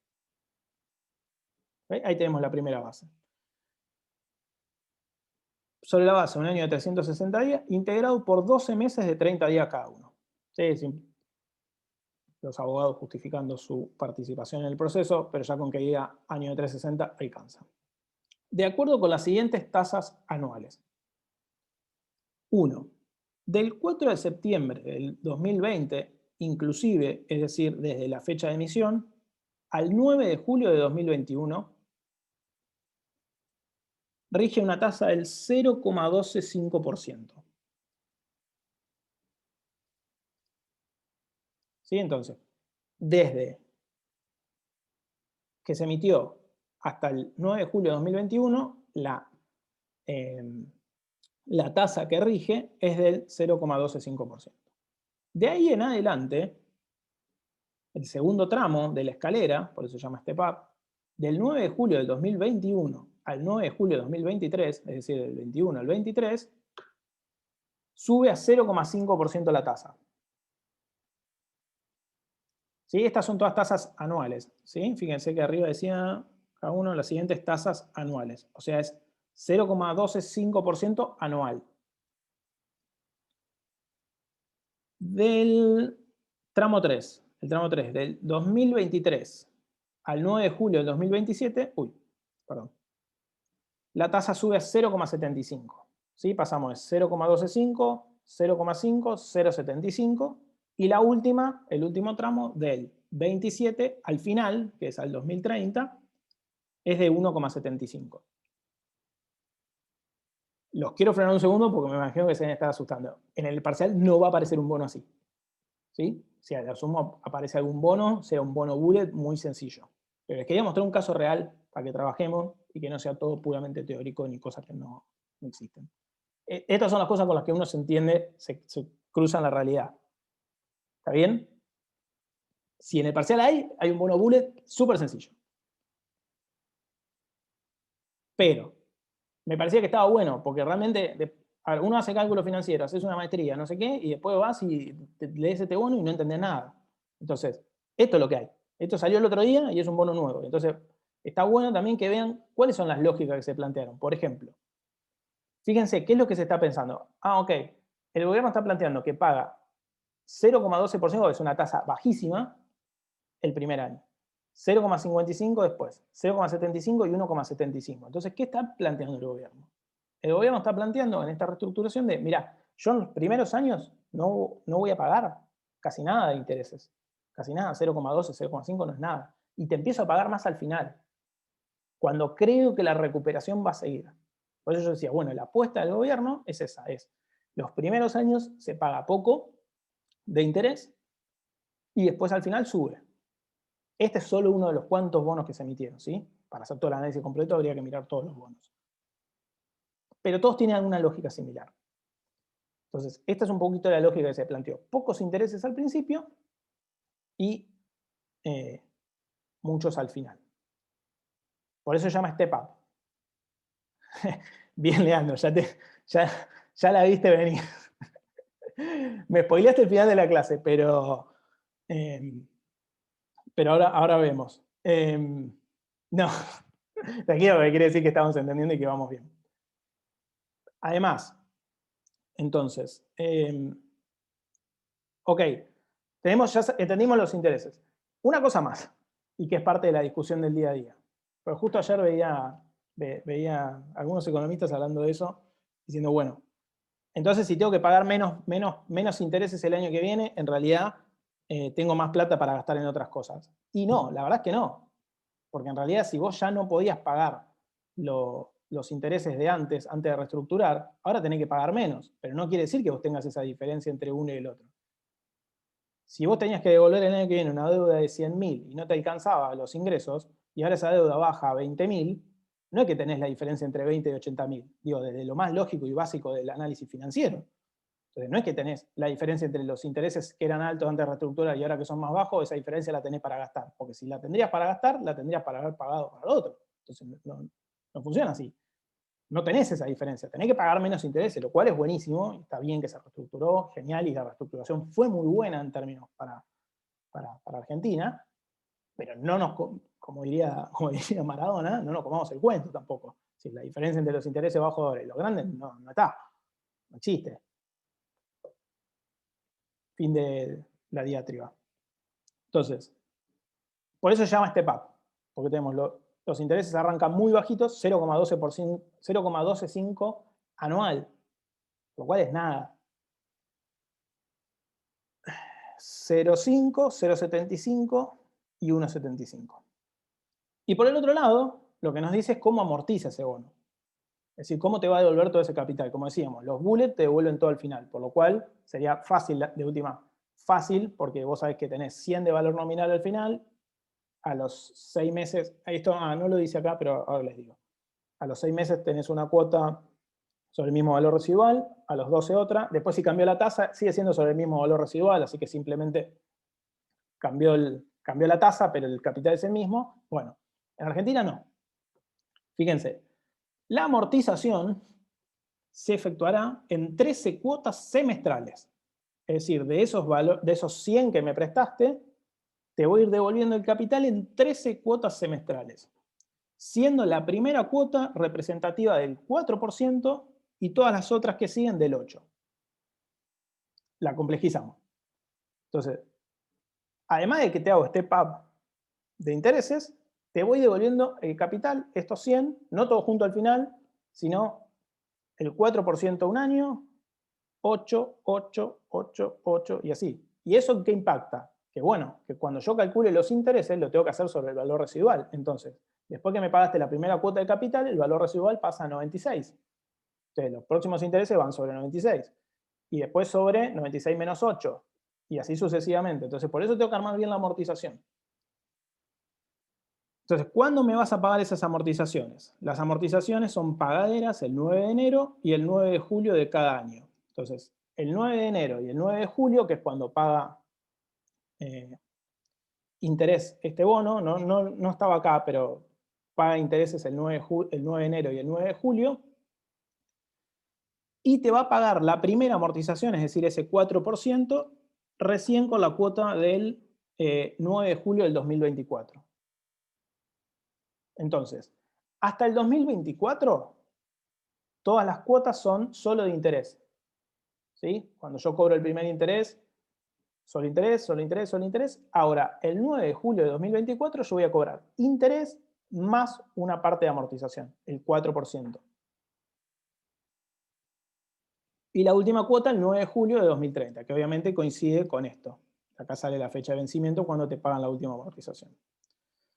La totalidad de las condiciones definitivas de la presente emisión constan en la resolución tanto del Ministerio de Economía, bla, bla, bla, bla. Tipo de garantía común. Y ley nacional. ¿Sí? Los bonos anteriores, algunos tenían leyes extranjeras, ahora son ley nacional. Tipo, si me tenés que hacer juicio por este bono, me lo vas a tener que hacer en Comodoro Pi, no en Nueva York. Bueno. ¿Se entendió? ¿Alguna duda hasta acá?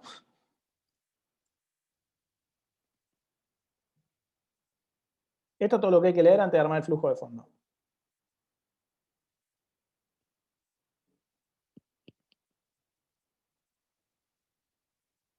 Si yo le muestro un bono americano, tiene 3 líneas.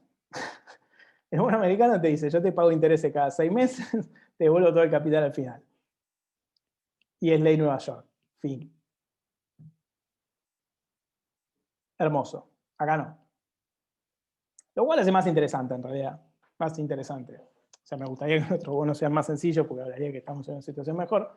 Pero también tenemos mucho trabajo financiero. Sí, en Estados Unidos las tasas aparte son bajísimas. Son bajísimas. Y te digo que el plazo fijo puede estar...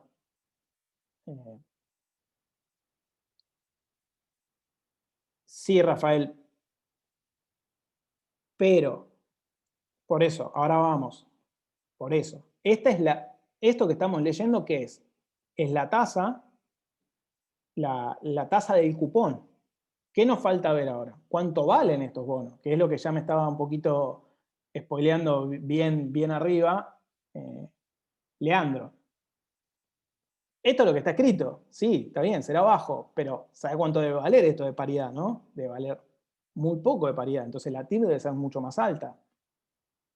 Porque yo voy a estar pagando seguro, no les quiero spoilear el precio, pero ponele que pague 60 por algo de 100, entonces ahí tengo mucho más diferencial de rendimiento si yo le creo al gobierno argentino respecto a lo que vos planteás de los plazos fijos.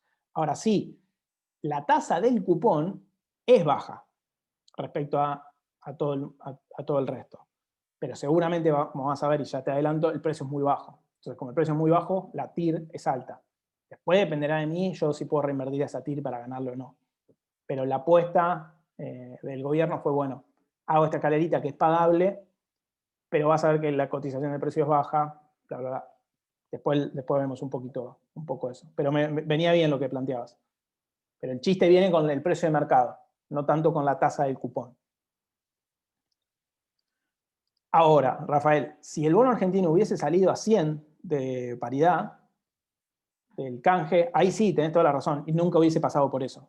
Porque si hubiese salido a 100, las tasas de los cupones serían mucho más altas. Bueno, entonces hay que leer todo esto para armar el flujo de fondo. Entonces, ¿qué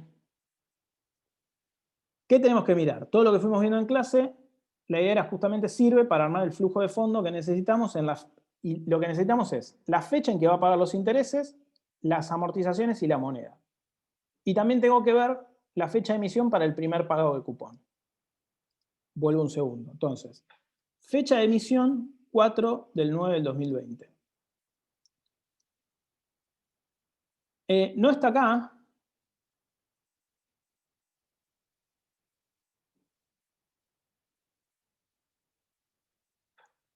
¿Cómo aceptaron los acreedores? Porque por eso había grupos de acreedores, Mateo, que tomaban la decisión por todos. Entonces, esos acreedores más o menos también podían calcular en base a lo que pensaban de los que iban, de la evaluación de riesgo que hacían de estos bonos. Vuelvo un segundo a la clase anterior.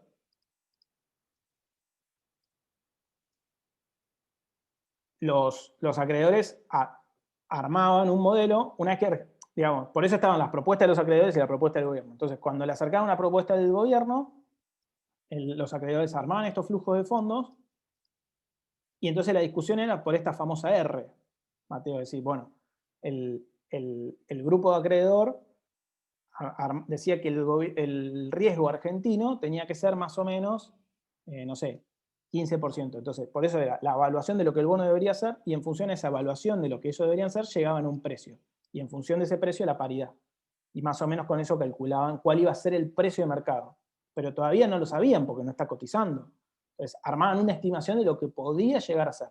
Por eso es tan difícil la negociación, porque justamente es un bono que no está dando vuelta.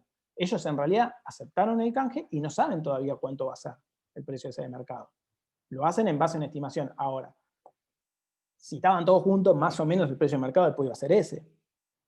Pero después el precio de mercado surge de la oferta y la demanda. Por eso es tan complejo esto, porque bueno, tenías grupos de acreedores, algunos planteaban una R, otros planteaban otra R, y eso también hacía más compleja la discusión. En un momento, de hecho, el gobierno argentino dijo, bueno, después vemos, un grupo planteaba una R del 14, otro una del 12, y el gobierno una R del 10. Entonces, en un momento fue, hablemos el mismo lenguaje todos. Pongamos todo una R del 11, después ajustamos los detalles, porque si no, ni siquiera podían empezar a hablar, porque unos pensaban que con una R era una propuesta, con una R era otra. ¿Se entiende, Mateo, lo que dije? Entonces, la discusión era por ahí, y después, cuando se dieron la mano, los bonos salen a cotizar y el precio puede cambiar. No cambió tanto al principio.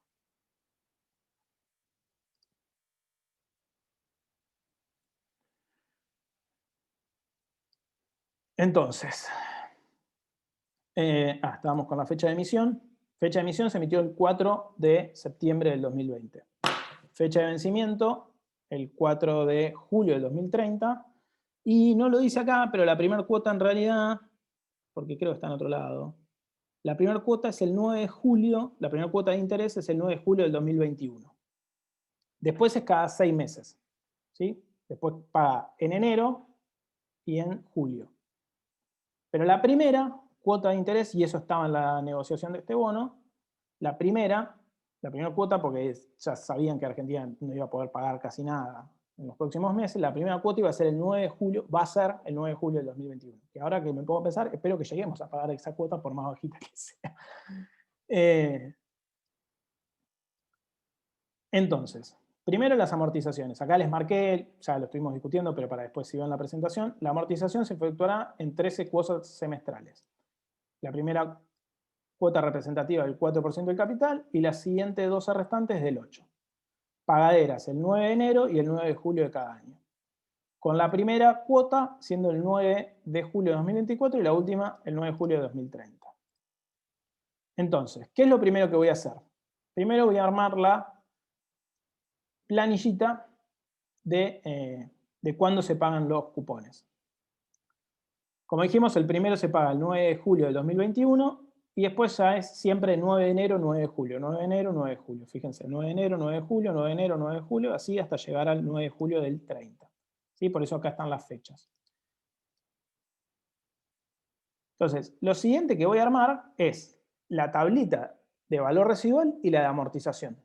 Antes de hablar de los intereses, porque los intereses, como sabemos, se calculan sobre el valor residual. Entonces, lo primero que tengo que sacar es el valor residual.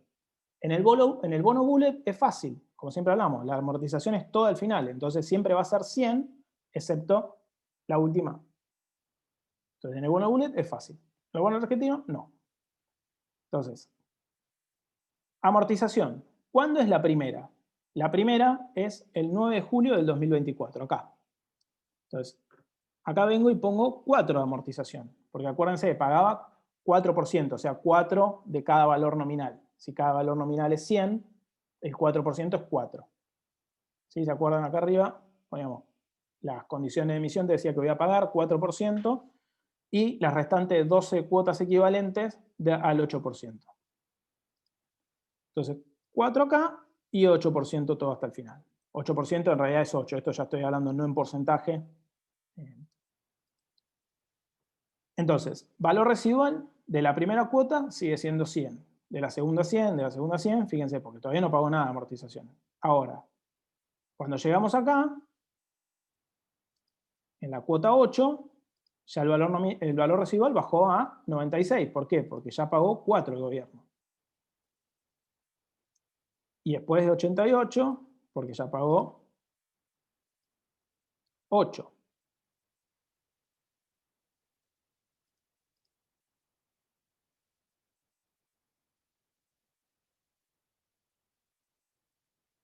¿Sí? Perdón, me colgué, estaba viendo si estaba bien el flujo de fondo. ¿Se entendió esto? ¿Alguna duda con la amortización? Entonces, con lo que me decía arriba, armé la amortización. Bueno, tenemos la amortización y tenemos el valor residual. ¿Sí? Necesitamos la amortización y el valor residual, porque con el valor residual, ahora los intereses se calculan sobre esta columna. Entonces, acá no les voy a leer, ya de nuevo les puse, que es un bono complicado. Entonces, lo primero que hice fue separar las tasas en tramo. ¿A qué te referís, Rafael? ¿8%? No, no es 8% sobre lo que resta, porque si no, no te daría la cuenta. Es siempre 8% sobre el valor nominal original. Yo te tengo que devolver esta torta de 100, te devuelvo un pedacito de 4 en esta cuota, un pedacito de 8 en esta, un pedacito de 8, un pedacito de 8, un pedacito de 8 y así sucesivamente. Pero siempre sobre el original, no es el 8 de cada nuevo, sino es el 8 de la torta original, de los 100 originales, el cartelito de 100 original. Pero está buena la pregunta.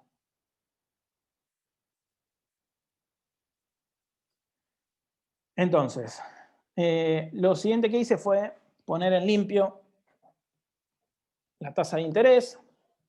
No hice nada, simplemente todavía no hice nada más que pasar en limpio la tasa. ¿Sí? Hasta el 9 de julio, 0,125 anual, hasta, como veníamos hablando, después el 0,5. ¿Por qué lo puse así? Como para ordenarme bien dónde iba a cabo. Entonces, como ven, el esquema de tasas va subiendo, por eso se llama este pack. Discutamos la lógica económica, ya lo hicimos, ya me adelanté, ya lo hice. Ok, entonces tenemos las tasas.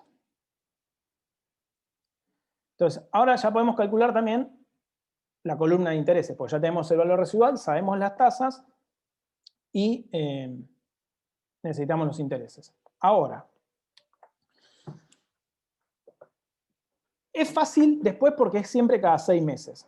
Pero la primera cuota siempre es la rara en un bono. Porque siempre hay diferencia entre la distancia temporal de la fecha de emisión y la primera cuota, y después sí se pone como un relojito el bono. ¿Qué quiero decir con esto? Voy a volver acá. Fíjense, después siempre es 9 de septiembre, 9 de enero, 9 de septiembre, 9 de enero. Digo, todo lo que sigue después es cada 6 meses. Pero en la primera, desde que se emitió el bono, si volvemos acá, desde que se emitió el 4 de septiembre. Entonces, del 4 de septiembre, o sea, los intereses empiezan a correr desde que se emitió para la primera cuota. Entonces, de la primera cuota, desde el momento que se emitió, el 4 de septiembre de 2020, hasta el 9 de septiembre de 2001, que es la primera cuota, pasan 308 días. Después ya se pone cada 6 meses exacto en la base de 360. Pero en la primera es irregular porque tiene 308 días. ¿Ok? Por eso la primera cuota de interés va a ser distinta a las del resto. Y las del resto van a ser distintas también porque el valor residual va cambiando. Pero la primera en particular, la diferencia surge por los días entre la fecha de emisión y la fecha de pago de la primera. Es decir, desde que se emitió hasta la primer pago van a pasar 308 días. Y el gobierno tiene que pagar intereses por esos 308 días, más allá que después pague semestralmente. ¿Se entendió esto que es importante de por qué el primer cupón es distinto del resto? Perdonen que vayan preguntando mucho hoy, pero entiendo que es una clase compleja, entonces no los quiero perder porque si no va a ser al pedo, perdón, todo lo que estamos haciendo. Entonces, valor residual al inicio, vamos a sacar primero el interés del primer tramo. Valor residual al inicio, 100. ¿Sí? Todavía debemos 100 en la primera cuota. Entonces, el 0,125 anual, es decir, en la primera cuota me voy a ir a fijar a mi tramo de tasas cuánto va a pagar. Fíjense, hasta el 9 de julio de 2021, que obviamente coincide con la primera cuota, después ya sube, hasta el 9 de julio de 2021 la tasa que rige es el 0,125%. Entonces, el 0,125 dice que es anual, por lo cual tenemos que para el primer cupón 308 días con una base de 360. Entonces, ¿cómo saco la tasa que voy a aplicar para el primer cupón? Es 0,125% por 308 días sobre la base de 360. ¿Sí? En este caso, como vimos, es proporcional, no es por equivalencia de tasa. Como vimos, bono se aplica de esta manera. Entonces, 308 sobre 360 nos da una tasa de 0,1069. Esta tasa es la que aplica al primer cupón nada más. Porque como vimos en la descripción del bono, el bono te decía que te iba a pagar el 0,125% anual. Pero en realidad es un bono que tiene solamente 308 días de vida hasta el primer pago. Entonces, en realidad, la tasa de este bono es el 0,1069. La tasa real, digamos. ¿Ok? Entonces ya tenemos para sacar los intereses y completar la primera fila del flujo de fondo. Cupón va a ser el primero, se va a pagar el 9 de julio del 2021, el valor residual es de 100, no va a haber ninguna amortización en esa cuota, y sí va a haber 0,17, ahí ya estoy hablando en plata, ¿sí? Apliqué el 0,1069, ahí redondeé, 0,1069 sobre 100 de valor nominal, y eso es lo que me va a pagar de intereses. Vamos a plantearlo de esta manera. Vos tenías 100 dólares de este bono, vas a cobrar 0,10 centavos de dólares por cada 100 dólares que tengas. Eso es lo que está diciendo eso de ahí.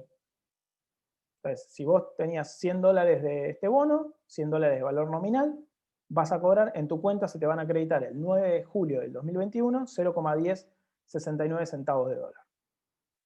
Flujo es la suma de intereses más amortización. Como la amortización es cero, coincide con el interés. ¿Listo? ¿Estamos con el primer flujo? ¿Se entendió? No, por eso, Brenda. Este interés acá es en porcentaje.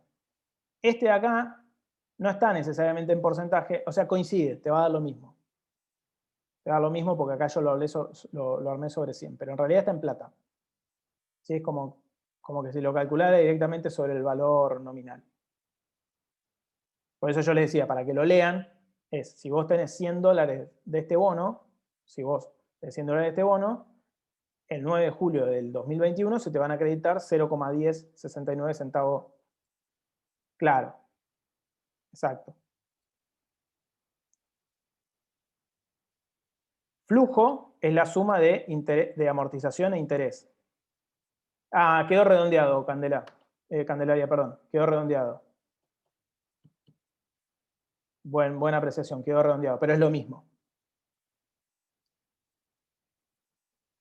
Ahí me di cuenta que quedó redondeado, sí. Es exactamente igual. Gracias por el detalle, porque no me había dado cuenta de eso. Bueno, entonces,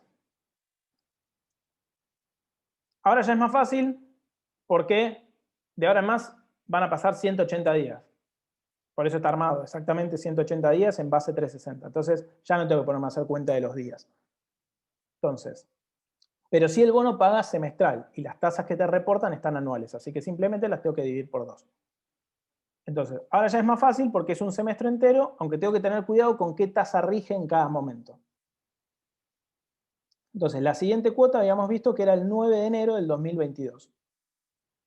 Valor residual sigue siendo 100 porque no hubo amortizaciones, es decir, amortizaciones en el periodo anterior, a eso me refiero porque el 9 de enero del 2001, el 9 de enero del 2022 se va a pagar por el capital utilizado entre el 9 de julio del 2021 y el 2022, ¿sí? Por lo que por el capital que haya usado. Y acá todavía, en la cuota del 9 de julio del 2021, no te pagaron nada de amortización. Entonces, vos vas a pagar interés acá sobre todo el mismo capital, que coincide con el valor residual.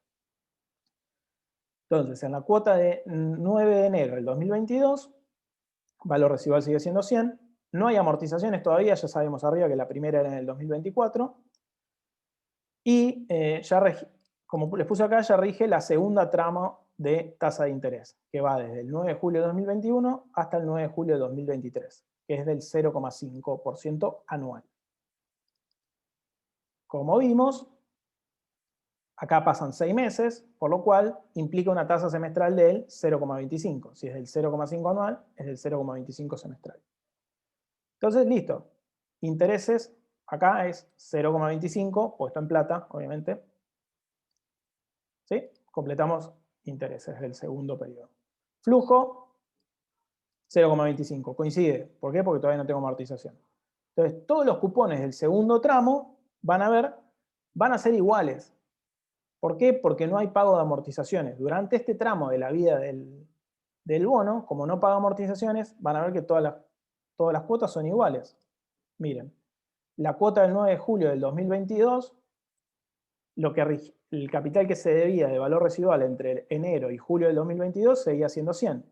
La tasa no cambia en ese tramo, así que los intereses vuelven a ser 0,25. Otra vez, ¿qué quiere decir esto? Por cada $100 de valor nominal que tenés en tu cuenta, se te acreditan 25 centavos de dólar. ¿Ok? Entonces, acá ya estiré todo el flujo para que avancemos, porque durante todo este tramo es igual. Entonces, acá tenemos el primer tramo de tasa y el segundo tramo de tasa, ya puesto en flujo. ¿Alguna duda hasta acá? ¿Se entendió?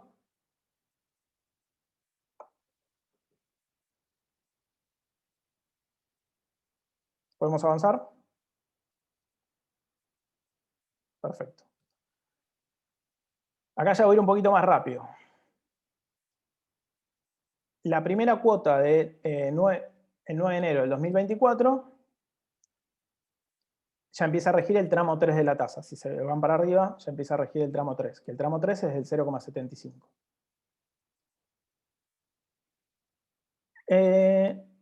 Puede que me haya equivocado, ¿eh? A ver. Ah, tenés razón, Nadia. Se me puede haber quedado un poquito desfasado.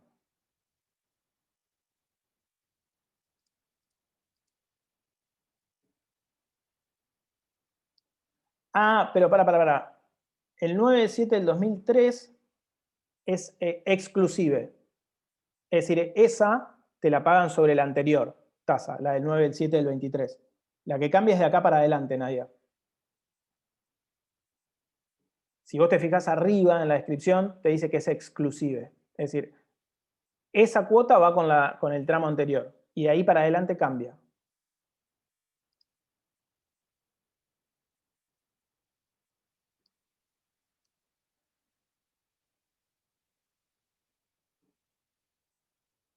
Claro, exacto. La del 9 del 1 del 24, esta ya es diferente. Por eso acá, fíjense, cambia. Acá ya rige la tasa del tramo 3. La tasa del tramo 3 es del 0,75 anual, por lo cual, dividido 2, es del 0,375. Entonces, en la cuota de enero del 2024 es 0,3775. Fíjense cómo el interés va haciendo escalerita también en esta primera parte, porque en esta primera parte todavía se comporta como un bono bullet. Todavía no hubo amortizaciones. Ahora, acá se empieza a complicar. El 9 del 7 del 24 cobro amortización también. ¿Sí? ¿Se acuerdan de cuando habíamos calculado las amortizaciones? Ahí empezaba a pagar amortización. Ahora, el cupón que se paga junto con esa primera amortización no cambia. ¿Por qué? Por lo que les decía recién. Uno paga intereses sobre el valor residual que usó durante ese periodo. Entonces, entre el 9 de enero del 24 y el 9 de julio del 24, ¿cuánto capital yo le debía todavía a los acreedores? Todavía le debía el 100. Recién en esa cuota les voy a pagar el 4. Y en la cuota que viene, sí, el valor residual va a ser más chico, pero durante este periodo yo te seguía debiendo los 100. Es por eso que la parte de interés de esa cuota es igual que la anterior, porque acá debía 100 y en esta yo pago sobre lo que debía 100 todavía, no pagué nada de interés, de capital, de amortización. Ahora sí, en esa cuota van adherido 4 de amortización, es decir, ya te devuelvo $4 de cada 100. Entonces, acá sí, flujo, fíjense, cambia. Flujo es 4 más los 0,375. Bueno, entonces, ahora sí, fíjense, En la cuota de enero del 25, sí lo calculo sobre 96, porque acá, entre julio del 24 y enero del 25, yo debía solamente 96 de valor residual. De los 100 de las tablitas, debo 96. Entonces, los intereses se calculan sobre 96. Fíjense que da 0,36 el interés, porque lo calculé como esto, la tasa de 6 meses por 96. Y junto con esa también va una amortización de $8. Entonces, de cada 100, en esa cuota te van a dar $8,36. Y ahora si se fijan, obviamente los intereses van cayendo. ¿Por qué los intereses van cayendo? Porque el capital que te debo va cayendo. ¿Sí? Y así armé todo el tramo de este bono. Valor residual va cayendo porque voy pagando amortizaciones y el flujo va cayendo. Esto sí quiero que presten atención. Fíjense cómo va cambiando el flujo. Para pensar, llama en términos macroeconómicos argentinos. Al principio es muy bajito y a partir del 24 ya levanta. ¿Por qué? Porque empieza a devolver capital. Entonces, para responderle a Mateo, no me acuerdo quién me preguntó antes, también en términos de la gestión de deuda argentina, bueno, al principio es muy poco y después, por más que el cupón sea bajo, sube lo que tiene que devolver el gobierno porque tiene que devolver el capital. Entonces, por más que no esté reflejado en la tasa, sí es importante ver la amortización. Entonces, bueno, ahí tienen el tercer tramo todo completo. Y el último tramo, la tasa subía al 1,75, si se acuerdan. Entonces acá les puse el último tramo también.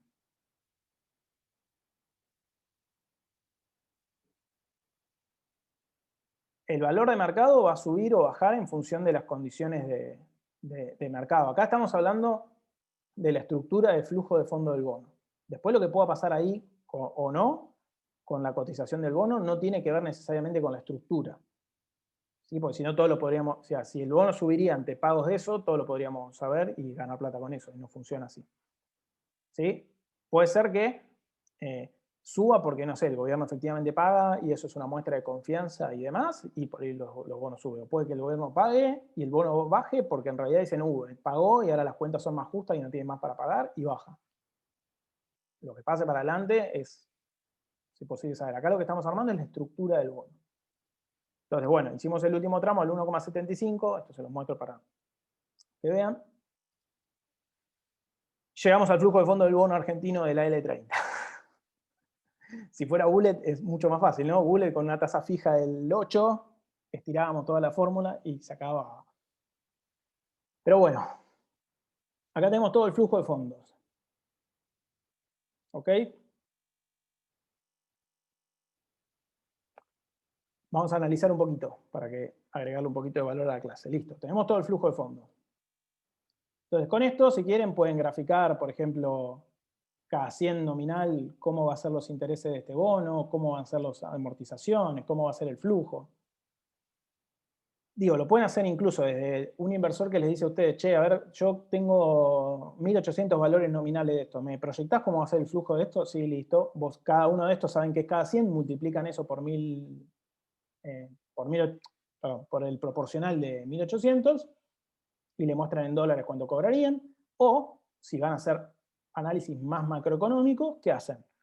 Esto es cada 100 valores nominales, se fijan cuántos valores nominales hay de este bono, entonces saben cuánto tiene que pagar el gobierno por este bono en cada una de estas fechas. ¿Okay? Para esto sirve, uno lo arma cada 100 y después lo usa en función de lo que necesita. Pero bueno, vamos a analizar algunas cuestiones para no simplemente dejar el flujo de fondos hecho. Entonces, vamos a calcular la TIR de mercado. Acá era lo que me había dicho Leandro. Leandro, me parece. Vamos a calcular la TIR. Después, la clase que viene, la próxima clase les muestro un poco más de dónde pueden sacar información de mercado, de los bonos y demás. No quiero perder mucho tiempo con esto, pero sí les puedo decir esto. La cotización del AL30D en el mercado el otro día era de $44,4 por cada 100 de valores nominales. El primer pago puede ser, Leandro, porque también puede ser que haya algunas cosas. Puede ser. Sí, no suena tan loco con esto. Puede ser, lo tendría que mirar. No sé cuántos valores nominales hay. Prometo que lo busco, pero puede ser. Entonces, la cotización de mercado, es decir, lo que está dando vuelta de lo que ya está cotizando en el ALD, si vos querés ir hoy a comprar una AL30D, tenés que pagar $44,4 por cada 100 valores nominales.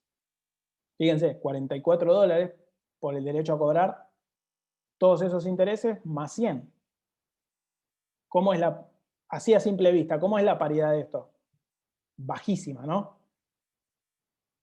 ¿Cómo sacábamos paridad? Sacábamos paridad entre valor de mercado, 44,4, sobre valor técnico del bono. Valor técnico es 100 más los intereses corridos, 100 y pico. Los intereses corridos son muy bajitos porque la tasa es muy baja. La paridad es por el piso. Sí, subsuelo, mejor dicho, ¿no? Entonces, ese es el precio de mercado. Después la clase que viene les muestro dónde pueden sacar, ¿sí? Pero no quiero terminar ahora, así le agregamos un poquito de valor. Entonces, ¿cómo hacemos? Bueno, a todo este flujo de fondo que sacamos, ¿qué le agrego? Como hacíamos antes, menos 44,4, que es el valor que tendría que... O sea, yo si hoy pago $44,4, ¿qué me gano? ¿Qué compro? Compro el derecho a recibir 10 centavos de dólares el 7 de julio del 21, 25 centavos de dólar en enero del 2022, 25 centavos de dólar en julio del 22 y así sucesivamente, 4 dólares el 9 de julio y así sucesivamente. Estoy comprando este flujo de fondos. Si pago 44,4. Entonces quiero sacar la TIR de esto, ¿no? Me interesa sacar la TIR para saber cuál sería la tasa interna de retorno de este bono de cotización argentina. Entonces, todavía no le puse el OK ahí para que vean en la que viene, pero como siempre, igual TIR de todo el flujo de fondos. Vamos a ver qué da. Esta TIR da 7,08%. Fíjense que da más alta que la de los cupones. Ahora, la pregunta que les hago a ustedes, y que me tienen que responder rápido, es ¿en qué plazo está esta TIR que estoy viendo?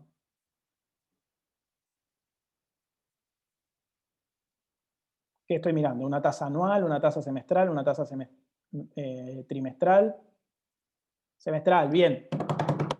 Bien, listo, ya me doy por ganado la clase. Genial. Eso es una tasa semestral. ¿Sí? ¿Por qué? Porque la distancia entre todos los cupones es semestral. Les hice trampa, en realidad, y ahora se los voy a decir por qué les hice trampa. Porque en realidad todos los pagos tienen que ser equidistantes. El primero no es equidistante. ¿Sí? El primero pasaron 308 días y el resto sí son equidistantes. La verdad que eso no cambia mucho en la cuenta. Y ahora les voy a mostrar cómo se calcula técnicamente bien. Pero no me quiero meter con eso. ¿Sí? Entonces, la TIR normalmente se informa, y siempre que uno habla de bonos, no habla de TIR semestrales, habla de TIR anuales. Entonces, ¿qué tenemos que hacer? Convertir esa tasa en una TIR anual, como ya saben. ¿Sí? La TIR anual de este bono, entonces, es el 14,66%. Y esta es efectivamente la TIR del AL30D en el mercado argentino hoy. ¿Sí? 14,66%. Calculada de esta manera. Esto responde un poco mejor a lo que decían del plazo fijo, y esto también habla, fíjense, la TIR hoy del bono argentino recién reestructurado es el 14,66%, y para que este bono efectivamente ese sea el rendimiento de acá al 2030, ¿qué tendría que pasar? ¿Qué tendrían que hacer ustedes? Reinvertir cada uno de estos flujos a esa tasa. Esa es una tasa altísima, y estamos hablando de una tasa en dólares. ¿Sí? No una tasa en pesos, no la tasa de plazo fijo en pesos. Estamos hablando de una tasa en dólares. Claramente esto muestra una situación de estrés macroeconómico, aún después de la reestructuración y aún el riesgo argentino. ¿Sí? En los mercados. Después podemos ver si eso se cumple o no.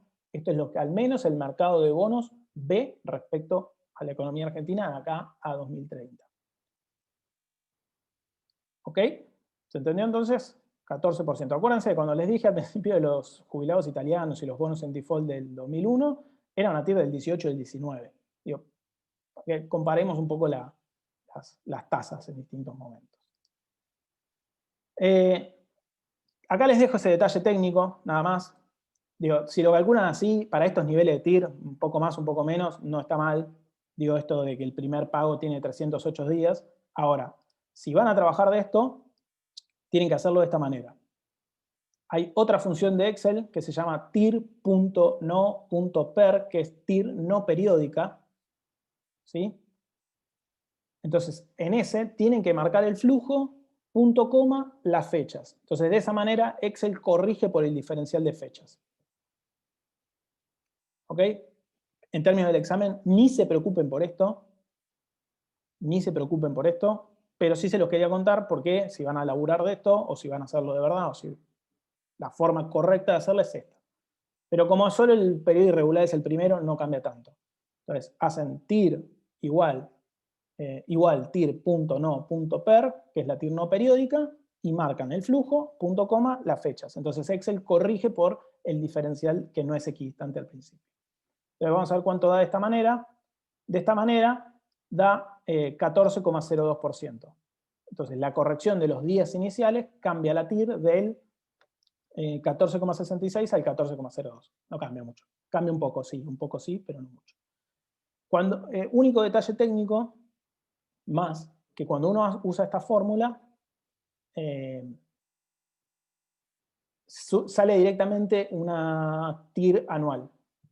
En el otro, cuando uno hace de esta forma, sale la TIR en función de los pasos que uno dio. Si uno usa la fórmula tir.no.per, ya directamente Excel te da una TIR anual. Solamente por si usan eso. Bueno, y acá se pueden empezar a jugar ustedes, ¿sí? Les dejo, otra vez, no es obligatorio, pero les dejo para que lo piensen. Evalúen, por ejemplo, qué pasa, recreen este flujo que hicimos, pueden ser después del examen, ¿sí? No se vuelvan locos, pero aunque sea, armen un flujo de fondo para un bono bullet de 5 años, jueguen con algo esencial, pero estaría bueno que, no sé, post-examen, prueben qué pasa si reinvierten los cupones al 3%, qué pasa al 2%, qué pasa con el rendimiento final, básicamente llevar cada uno de esos cupones hasta el momento 30, reinvertidos a distintas tasas, para ver qué pasa entre la TIR y el rendimiento y demás, aplicado a un caso concreto. Bueno, fue larga la clase, pero me parecía que estaba bueno, de verdad, agarrar un caso que recién salió, me llevó un ratito prepararlo, pero me parecía que sumaba empezar a hablar con números reales. No tengo ejercicio de bonos, pero otra vez, si hay algo de bonos es calcular alguna TIR como estuvimos viendo, o de los ejercicios iguales que los que estuvieron en la guía. No va a haber nada complejo como esto. Y otra vez, no les quiero complejizar con eso para el examen. Lo único que les voy a pasar es esto. Espérenme un segundo.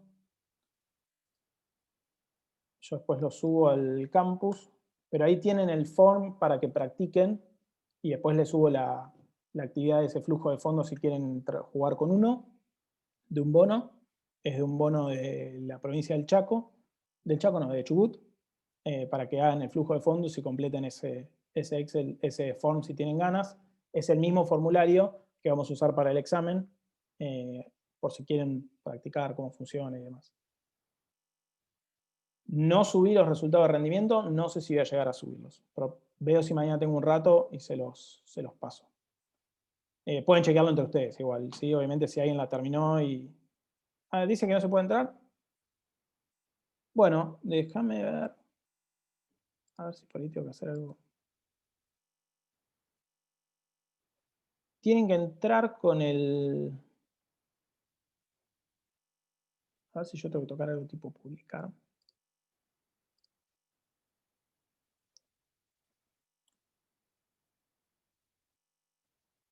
Me parece que tienen que entrar al campus primero. No se aceptan respuestas porque está desde las 11 de hoy, para que cuando terminara la clase. Eso de la respuesta no va a estar. Sí, lo que dice Luis es cierto, tienen que estar con el campus abierto. Buen detalle. Si están con el campus abierto y hacen clic ahí, debería poder entrar.